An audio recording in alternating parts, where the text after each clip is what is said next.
Bismillahirrahmanirrahim.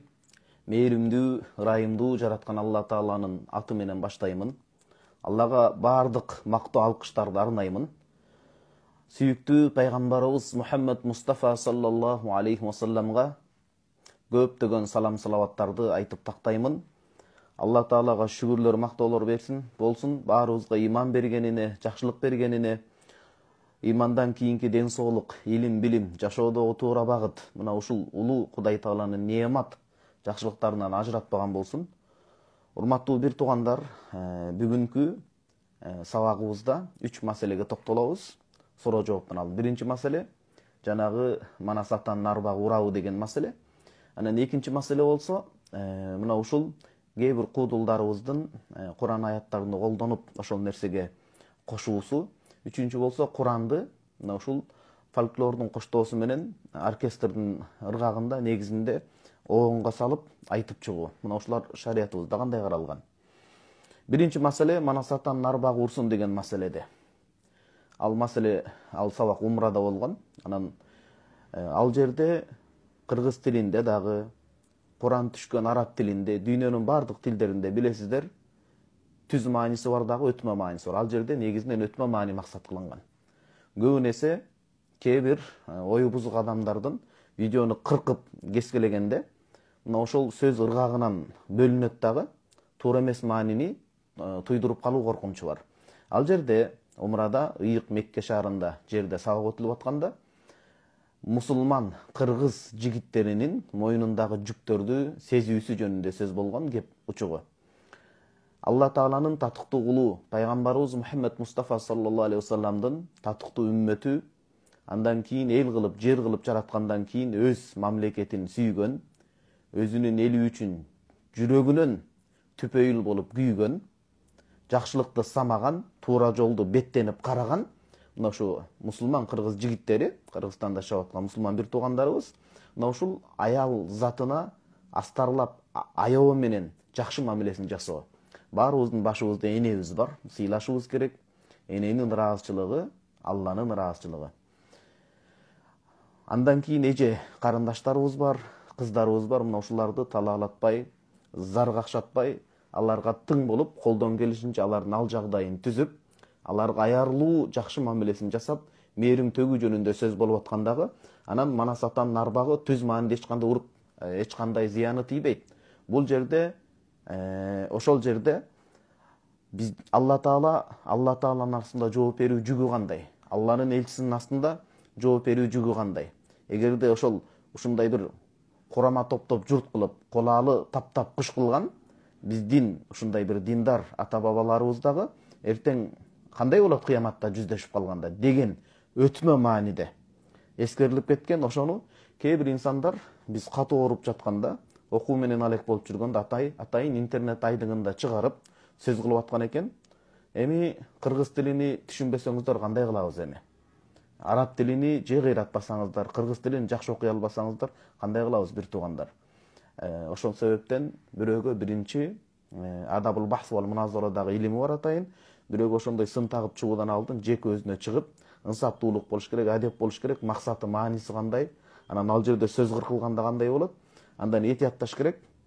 Туура биз дагы алдыңкы сабактарда мындай бир түз маанини максат кылып, өтмө мааниге акыл пикир аң-таң болуп жетпей кала тургандай сөздөрдөн дагы этияттайбыз. Бирок ушундай бир нерселерди тилдин, ошол адамдын өзүнүн тилинин чоркоктугу, түз өзүнө чыга албай айткан коркоктугу жана башка нерселерден этиятташып, ынтымактуудуратуудан этият болуш керек бир туугандар. Жумурткадан кырыз деген, ынсап сөзгө келбеген, акыйдада оң тетири сүйлөгөн, тетири бузуку жолду көздөгөн, илими жетпей талашкан, фитнаны жайып тараткан, масхатты чаңган, күйүмүш болуп сүйлөгөн, сөзүнүн көбү жалган болгон кээ бир туугандарыма айтарым. Биринчи маселе, кыргыз тилини жакшы окуңуздар. Кыргыз тилинде Нечен деген китептер бар. Керектүү 40 хадис буюрса жакында чыгат. Ошол жерде да кеңири баяндап кеттим. 11 жыл мектеп алкагында балдарыбыз эне тилинде, кыргыз тилинде жок дегенде 50ден кем эмес китеп жок чыгыш керек. Тил байлыгына дагы көңүл буруш керек болот. Ошондой бир туугандарыбызга айтарым, кыргыз тилинде жакшы өздөштүргүлө, өтмө маани башкасыны. Анан экинчиден, арабча билип, кээ бир акыйда маселелеринен кынтыктап аткан бир туугандарым, сиздер али жакшы окуй элексиздер, мындай илимге үстүртөдөн эмес, терең кирип, шашпастан, ынтымак ыктап, жакшылыкты жактап, терең кирип окуңуздар. Мисалы, ошол эле акыйда илиминде айта турган болсок, биринчи Кады имам Баядийдин Ишаратул Марам, Аллама Саадуддин Тафтазани рахимахумаллахтун Шархул Макасидтерин жакшы мындай түшүнүп деп айтпай эле коеюн, ошо китептин бет ачарын, китептин акырына чейин араб тилинде сарф, нахвы, балага деп коет. Ошол илимдердин эрежесине ылайык кыйналбай түз окуп бере турган болсоңор дагы бул чоң эрдик болот эле. Ал эми хадисте боло турган болсо, биздин ханафи күчтүү аалымыбыз Бадруддин Айни рахимахуллах шейхтин Умдатул Qaри. Ошол эле имам Айнидин рахимахуллах калемине таандык Нухабул Афкар, Шарх Маанил Асар 20 томдон ашык китептер. Ошону бир мындай бир эрки жетип, күчтүү болуп сөз айтуудан башкадан алдым.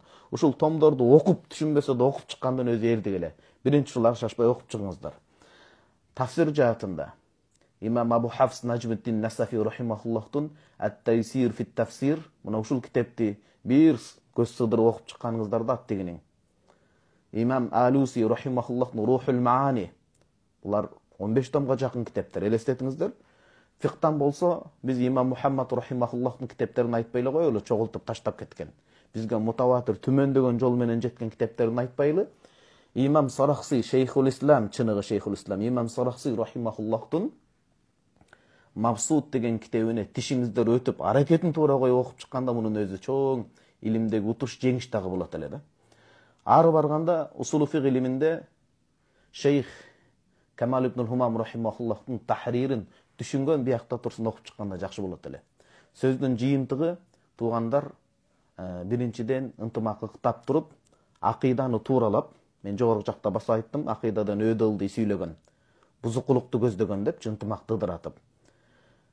Илимдин өзүнүн жол жобосу бар, илимде туура багыт керек, шашпаш керек, илимди терең алыш керек, маселе чечилет.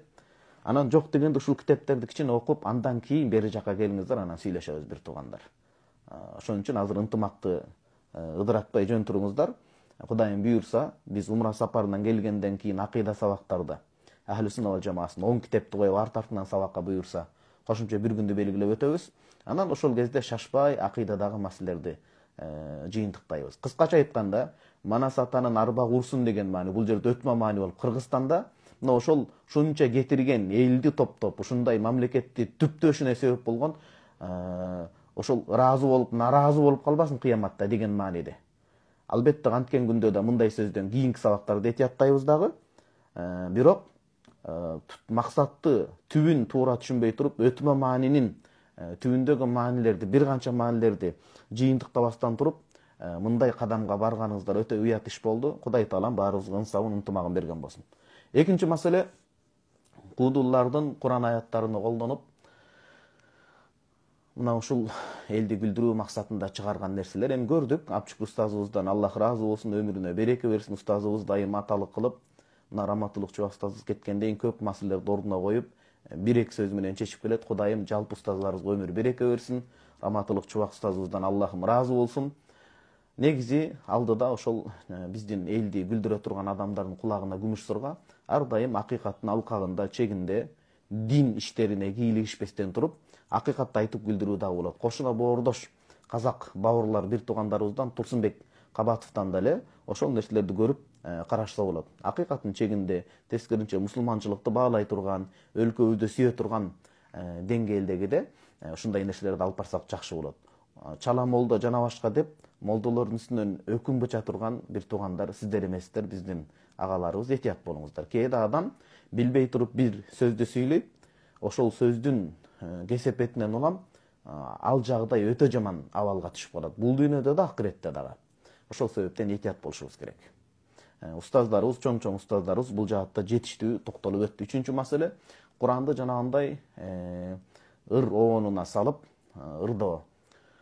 Курандан башка нерселер толтур. Ыр маселесинде дагы биз Ихтияр китебинен имам Маусулийдин калемине таандык, Аллах ыраазы болсун. Чубак устазыбыздын академия мечитинде адал арам маселесинде, музыка жаатында, аны угуу тыңдоо маселесинде кеңири